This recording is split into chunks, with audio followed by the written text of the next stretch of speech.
Вітаю вас, друзі! Російські виродки продовжують займатися тероризмом та цілеспрямовано вбивають мирних людей. Сьогодні вранці росіяни вбили 10 цивільних у Печенігах на Харківщині. Ще 8 людей отримали поранення внаслідок ракетного удару. У свою чергу Сили безпеки та оборони України, відповідаючи на російську агресію, протягом минулої доби завдавали нових ударів по окупантах. Зокрема, нафтовий танкер «Скірос» під грецьким прапором зазнав атаки у Чорному морі після завантаження російської нафти на терміналі Каспійського трубопровідного консорціуму у Новоросійську. У публікації Bloomberg зазначають, що хоча КТК переважно завантажує казахську нафту, ця конкретна партія була російського походження.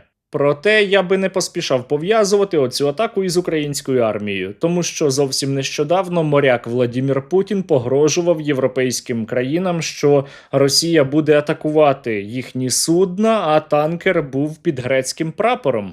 Ми вынуждены будем отвечать зеркально. И не обязательно в тех акваториях, где планируется набеги. З'явилися також і супутникові знімки наслідків атак українських безпілотників на розподільчий хаб компанії Wildberries у Колєдіно Московської області. І, як ви можете бачити, він згорів ущент, дотла, до самого фундаменту. Ну а сьогодні під ранок українські безпілотники масово атакували Московську область. Обережно, далі буде трохи гучно.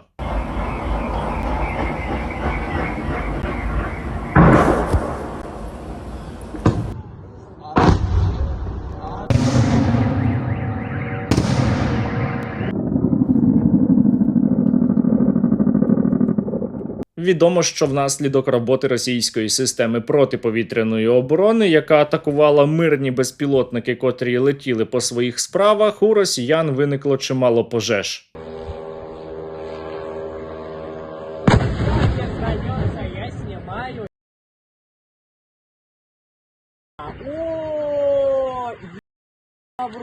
У нас пожар, Загалом, за даними окупантів, Москву та Московську область сьогодні атакували близько 620 безпілотників, однак не можна казати про якісь суттєві наслідки на землі. На території Московської області фіксували декілька пожеж, багато із них були пов'язані із роботою російської системи протиповітряної оборони, але було влучання, за попередніми даними, у склад компанії Wildberries, втім там пожежу загасили. І у той самий час росіяни раптом вирішили узяти владу у свої руки та організувати потужний бунт, аби не допустити бунту і розвалу Росії. Россия стоит на пороге катастрофы.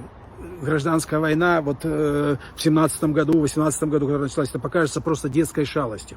І ми із вами зараз поговоримо про це, та спершу маю сказати, що у нас є дуже великий борг перед українськими виробниками безпілотників – 52 мільйони гривень. Він утворився тому, що виробники відвантажують безпілотники до бойових підрозділів за фактом запиту, а не за фактом оплати, тож у нас накопичуються борги. Але є хороша новина, вона полягає в тому, що весь цей борг у 52 мільйони ми зможемо закрити буквально за одну хвилину, якщо кожен підписник мого YouTube-каналу закине по 24 гривні, тому що маленькі донати – це велика сила, тож долучайтеся, реквізити в описі.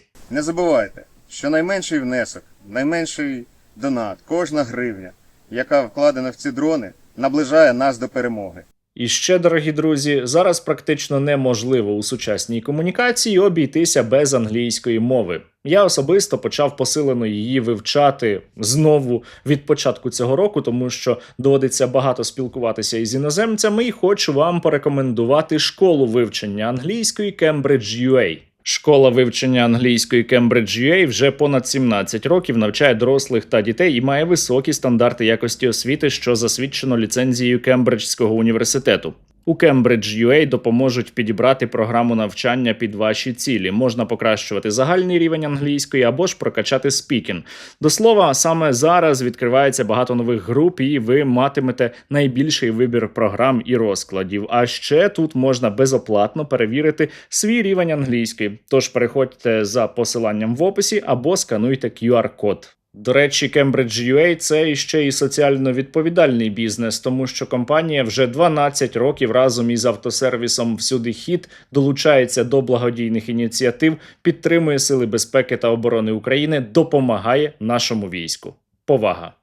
Ну а я із вами хочу поговорити про новий потужний бунт на так званій Росії, але знову ж таки спершу невелика передісторія. Вже восени на так званій Росії мають відбутися так звані вибори до так званої Госдуми. І, звісно, Владимиру Путіну треба, щоб росіяни голосували тільки за «Єдиною Росію» або за інші політичні сили, які насправді також йому підконтрольні. Проте у росіян є одна ліберальна партія, яка називається «Яблоко», і вона, єдина із зареєстрованих раніше на так звані вибори, відкрито виступила за мир і проти війни. Тому представників цієї партії почали переслідувати. На наш ответ, что я зарегистрированный кандидат, имею право проводить встречи с избирателями, сказали, разберемся, забрали в автозак, и 3 часа мы писали объяснительные. Вечером, отправившись на Нижегородскую, случилось то же самое. Опять задержание, опять объяснительное. Зрештою, декілька днів тому цю партію так званий Російський Верховний суд взагалі зняв із виборів, а до росіян, які виходили тоді під суд на протест, чи то на акцію підтримки, правильніше було би сказати, до них додому почали приходити мусора. Ко мне вчера приходила полиция. И, как я понял, она приходила ко всем людям, которые участвовали в поддержке Яблока возле Верховного суда. І от учора відбулася апеляція. Представники партії «Яблоко» вимагали допустити їх до так званих виборів, до так званої Госдуми, але, звісно, їм відмовили. І вони пообіцяли радикально боротися і далі. Мы в ближайшие дни направим надзорную жалобу в Президиум Верховного суда. Кроме того, есть еще Конституционный суд России. Я думаю, коли Владимир Путін це почув, у нього почалася істерика від сміху. При цьому учора під так званим судом знову зібралися росіяни, їх було значно менше, ніж минулого разу, і вони продовжили малювати крейдою антивоєнні гасла. Але відбувалося це недовго, тому що їх почали затримувати. І тепер увага, питання. Скільки російських мусорів потрібно для того, щоб розігнати мітинг росіян у Москві? Правильна відповідь від 1 до 3. Проходим полностью, покидаем помещение. Улицу. Господи!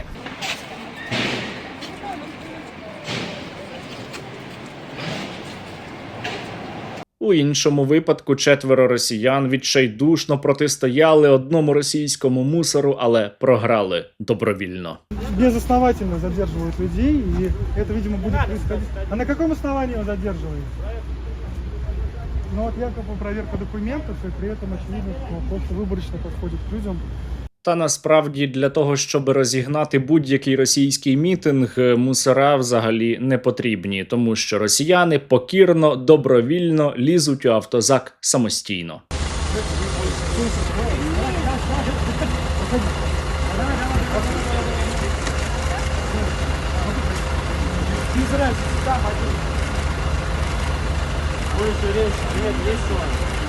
І, власне, на оцьому бунт у Москві закінчився. І знаєте, про що я подумав? От у так званій Росії є більше ніж 130 мільйонів населення. Ну, принаймні, десь біля того.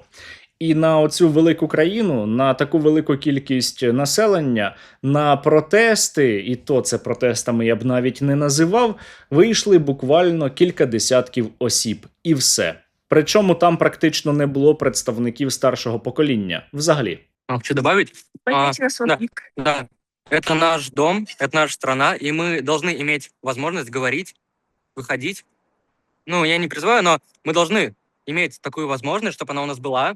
При цьому, за даними соцопитувань, усе більше росіян справді не підтримують війну проти України. Але вони бояться, вони не можуть нічого вдіяти, вони нікчеми, вони не хочуть навіть діяти. У той самий час російські пропагандисти насміхалися із отого фарсу, який влаштували у Верховному суді. Это же большой плюс, то есть мы фактически можем констатировать, что в России есть все необходимое для того, чтобы демократический процесс, я его в кавычки возьму, реализовывался. Вот яркий пример. Учора так званий російський суд засудив заступника голови цієї партії Льва Шлосберга до 11 років і 1 місяця колонії за те, що він виступав проти війни проти України і начебто дискредитував російську армію. Вам понятен приговор? Я вам сочувствую, Ваша честь. Вам с этим жить. Вам приговор понятен? Я ответил на ваш вопрос. Порядок обжалования вам понятен? Бог прости. Усі оці малювання крейдою на асфальті не призведуть на так званій Росії ні до чого. Єдиний дієвий метод боротьби проти Путіна – це збройне повстання. Про нього, до речі, каже іще один росіянин. Что Путина можно убрать только силовым методом. Других уже не действует. Поэтому нужно объединяться, нужно вооружаться, нужно готовиться к самой серьезной и тяжелой борьбе. І він має рацію. Щоби перемогти Владіміра Путіна, його треба ліквідувати, треба озброюватися, треба влаштовувати серйозне протистояння. Він навіть закликає росіян виходити на Червону площу у Москві на масові протести і не розходитися. Тільки є один нюанс – сам він при цьому перебуває за кордоном і нікуди не вийде. Мы выходим на Красную площадь и не уходим, не расходимся до тех пор, пока не будет выполнено 2 наших требования. Это лишение полномочий президента Российской Федерации Путина и немедленное прекращение войны. Тому наразі у реальності росіяни готові повставати проти Владіміра Путіна хіба що так. Господин президент, помогите нам! Те, що зараз відбувається на так званій Росії, це іще квіточки. Найбільші репресії почнуться вже після так званих виборів до так званої Госдуми. Владімір Путін буде займатися новою мобілізацією росіян. Вона буде або прихована, або із оголошенням, побачимо. І все це буде робитися для того, щоб росіян відправити подохнути на війну як проти України, так потім і проти інших країн. Вже зараз росіян пропаганда до цього готує. И, конечно, это уже под совсем другую войну. Совсем другую войну. Если понадобится защитить Родину в прямом противостоянии с НАТО. І усвідомлюючи оці виклики, наша держава має бути дуже сильною. Але ви самі знаєте, що у нас зараз відбувається. Позавчора були нові великі акції протесту у зв'язку із відставкою Федорова із посади міністра оборони, але їх влада повністю проігнорувала. Тому учора був вже 33-й день, як люди знову на протести виходили. Україна не монархія! Ми не договорили! Зараз у нашій воюючій країні у нас немає міністра оборони. Є тільки тимчасово виконуючий обов'язки Хмара, який не може сам собі призначати заступників і не має права голосу на уряді. Але при цьому Верховна Рада, принаймні сьогодні, не буде розглядати призначення міністрів оборони та закордонних справ, пише Суспільне. Кандидатури на ці посади президент Володимир Зеленський наразі не вносив, принаймні поки що. Для призначення виконувача обов'язків міністра оборони Євгенія Хмари може не вистачити голосів, пише медіа. Крім того, Хмара є чинним військовослужбовцем, тоді як закон про національну безпеку України передбачає, що міністр оборони має бути цивільною особою. Проте усе одно люди і сьогодні вранці вийшли на протести під стіни Верховної Ради зустрічати народних депутатів, які, напевно, дуже втомилися під час канікул.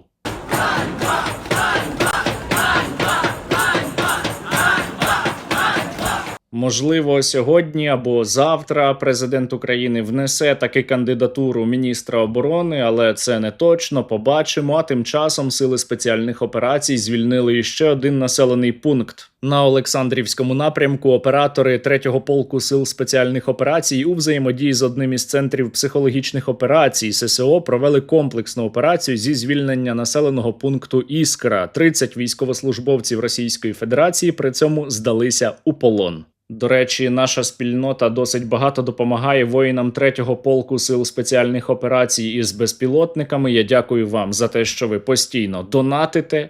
І ще завдяки вам наші воїни за минулу добу отримали ще 109 нових FPV. Бажаю міцного козацького. Батальйон безпілотних систем «Атлас» 78-ї окремої десантно-штурмової бригади висловлює величезну подяку спільноті Стерненка за надані оптоволоконні дрони, щоб ефективніше нищити русню. Разом до перемоги. Слава Україні! Героям слава!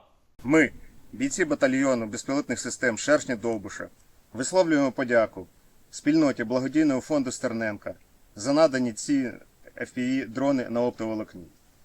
Кожен дрон – це вражена ціль, а вражена ціль – це ще один крок до нашої перемоги. Не забувайте, що найменший внесок, найменший донат, кожна гривня, яка вкладена в ці дрони, наближає нас до перемоги і до захисту нашої країни. Слава Україні! Героям слава! Росіяни, навіть якщо вони загалом виступають проти війни, не готові до реальних дій для того, щоб цю війну припинити. А значить, на жаль, війна іще триватиме. А значить, ми маємо бути об'єднаними. І з цим у нас, на жаль, поки що є проблеми в країні. І бути у війську або для війська та максимально допомагати силам безпеки та оборони України.